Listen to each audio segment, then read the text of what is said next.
we are back with another video. Before we get into the video, like, comment, and subscribe to the channel. Make sure to turn on post notifications. So we definitely have a lot to discuss, but it's not looking good for Cardi B. Now, it has been reported that Off the Cheat allegedly has turned down Cardi B's $10 million divorce settlement. I built her brand. I deserve half. That's what he's saying allegedly behind the scenes. Off the Cheat feels used. He built that brand with her. Now he wants his cut. Cardi's team is getting ready to drop receipts to prove she built her own empire on her own.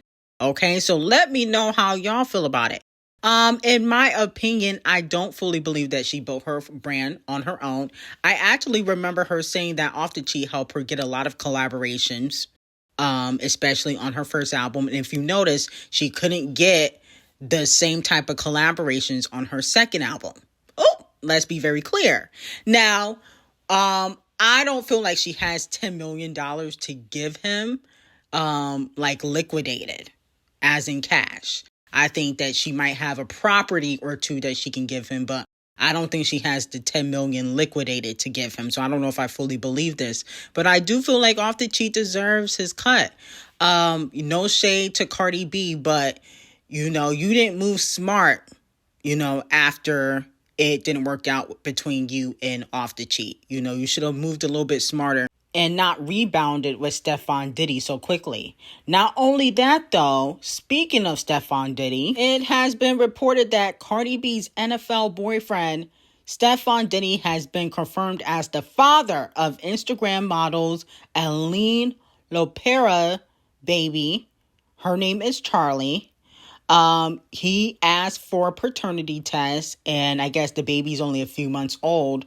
He didn't know if he was the father or not, but he got confirmation that he is the father. I'm like, goodness gracious, how many children does this man have? Like, I thought we already had one Nick Cannon. We don't need any more. This is ridiculous, okay?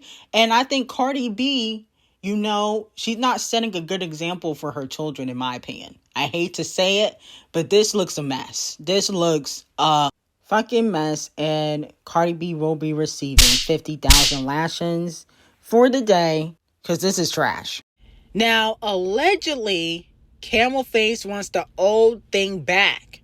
Now, if you guys did not know, which means that you guys are not a Doja Cat fan, Doja Cat at one moment in time was signed to Devil Nation. But unfortunately, they shelved her, which is what RCA the colorist might do. Now, Camel Face wants Doja Cat back, and he is telling Doja Cat's team that he can help, Doja Cat, especially since her last album flopped, okay?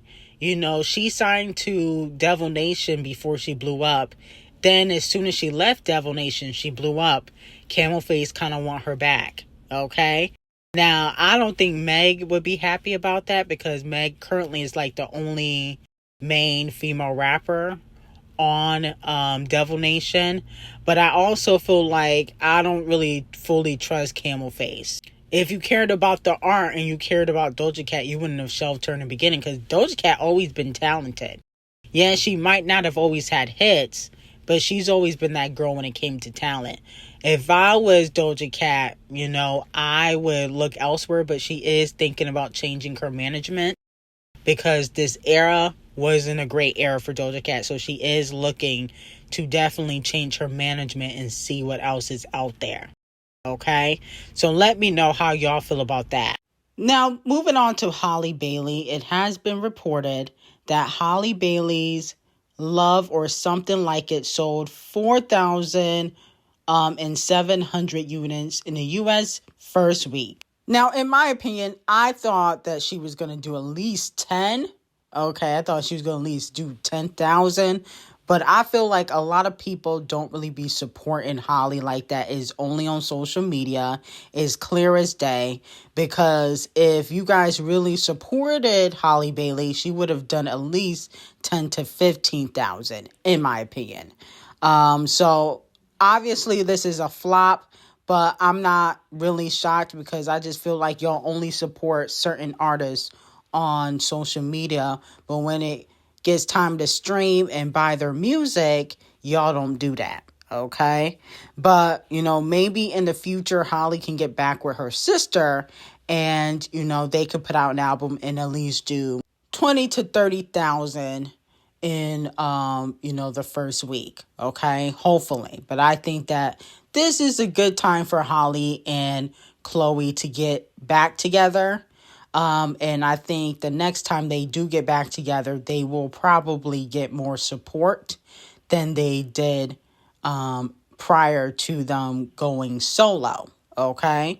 So let me know how y'all feel about it. Do you guys feel like this was a bop or flop for Holly? Now, some fans are blaming the doodle garbage situation as to why she only did 4.7.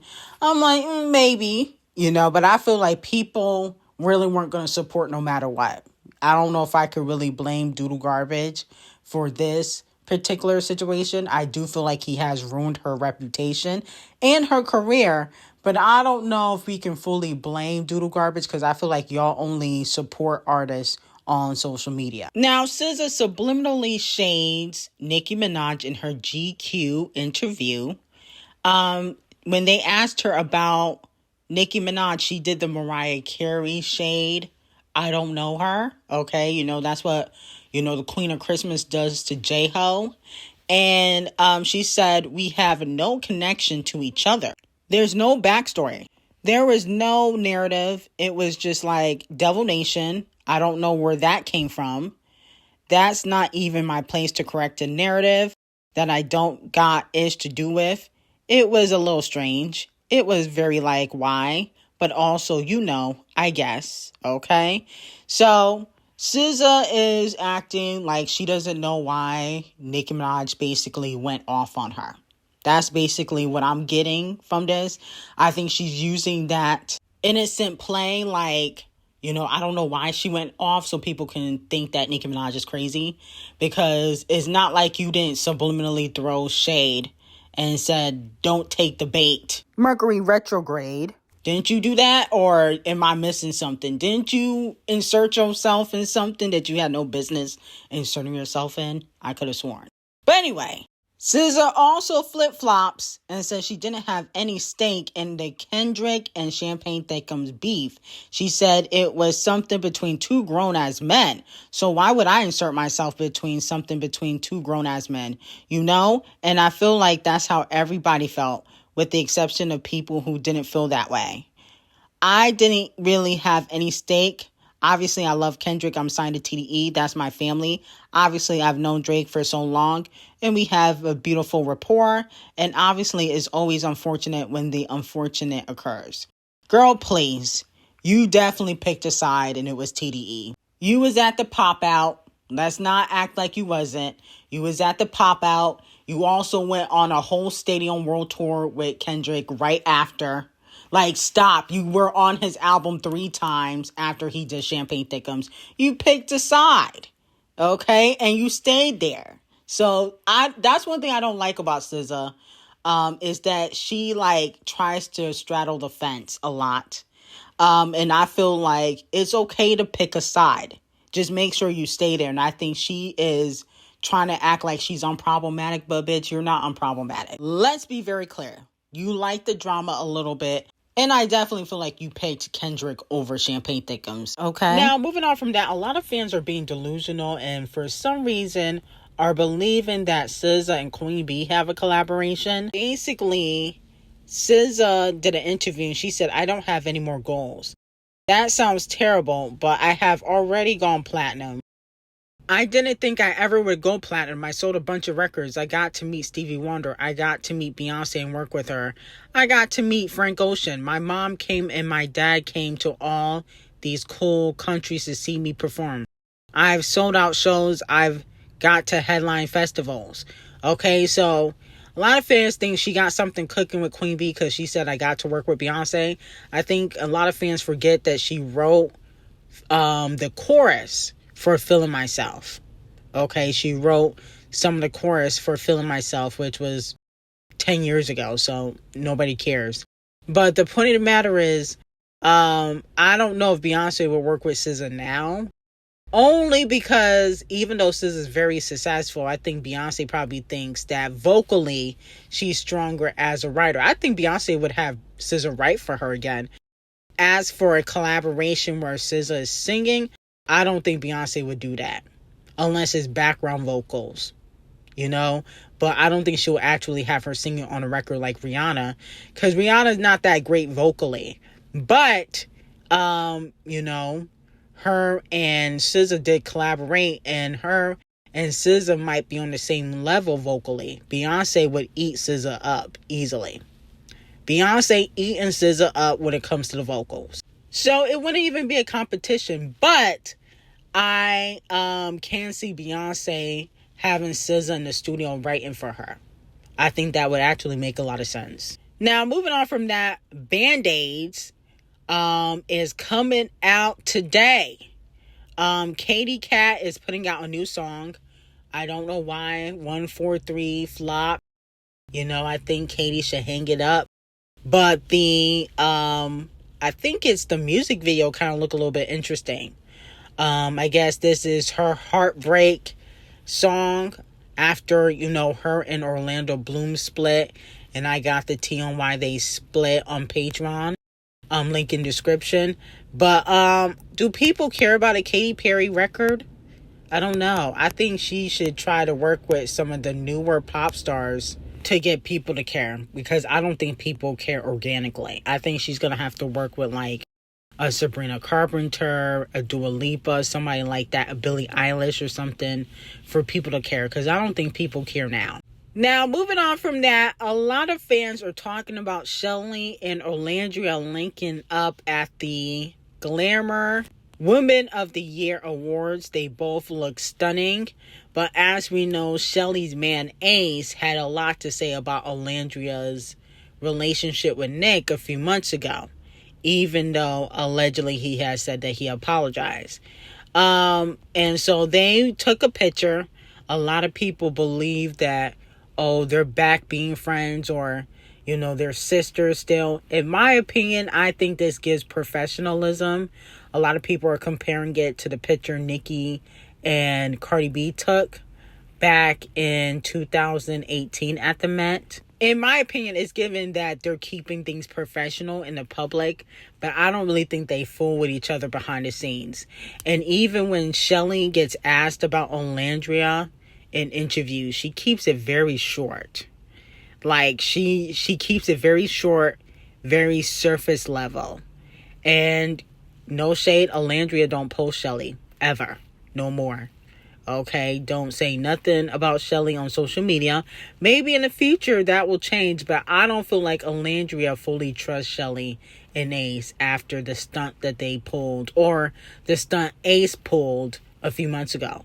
Because if Ace was so confident in saying that, you know, their relationship was fake, saying that allegedly Nick has cold sores and all this stuff, then that's probably something that they probably discussed behind the scenes. It wasn't just out of thin air.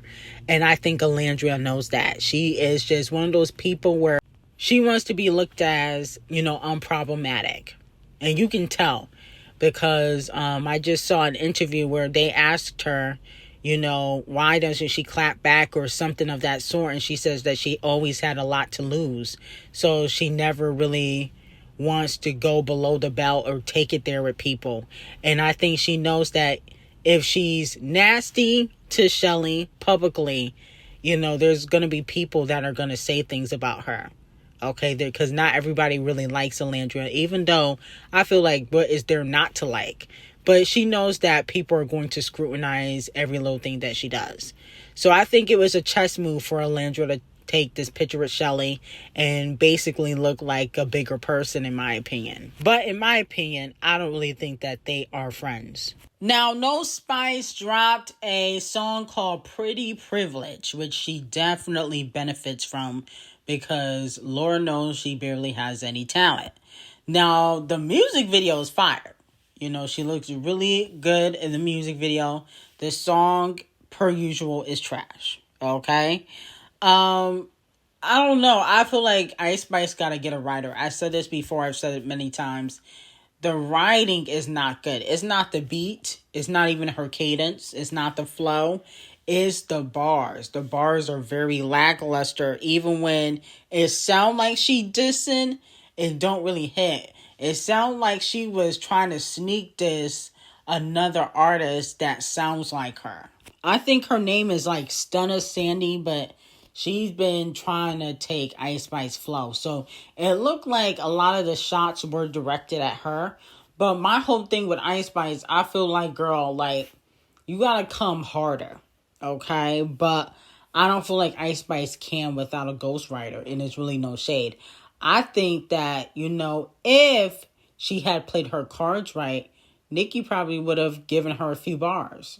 Okay? I don't think Nicki would have write every song for her, but I think she probably would have given her a few bars, just to try to help her with a song or two, in my opinion. But I guess we'll never know. Now, moving on to Musty Walker. She decided to put out the album cover for her new album coming out next week. Finally Over It, and she's paying homage to Anna Nicole. In my opinion, I really don't like the album cover. I'm hoping that there is an alternative cover, because I don't like this one at all. Okay? I don't like that the guy or the old ass man has sunglasses on, whatever that is. I don't know. I don't like that. I think she could have put a little bit more effort into the art cover. I felt like her first album, the art cover was kind of fire. I don't know if I really care for this type of art cover, but I get it. She also basically stated that Finally Over It will be a double album, with a disc 1 being for better and a disc 2 being for worse. Okay, so it looked like she putting out a double album. Let me know how y'all feel about it. I really don't like when artists put out more than like 20 songs on an album. I feel like as long as it don't cross the boundary of being over like 15 songs or over 20, I feel like it drags when artists do that. I feel like I don't want to listen to an album with 20 songs on it. Okay? Or more than 20. I can do 20, but not more than 20. I don't want to listen to all of that. So that's just me. Okay? Because I just feel like, there's going to be some fillers on the album. And that's usually how it goes. They put out the songs that they really like, and then they put out the filler singles in the album. So let me know how y'all feel about it, and if you guys will be tuning into Summer Walker's album. I got some very hot tea on Sydney Sweeney, Nicki Minaj, the beef with Queen Taylor and SZA that's going on behind the scenes, and also tea on Selena and Haley on Patreon. Link will be in the description, and I hope you guys have a great day.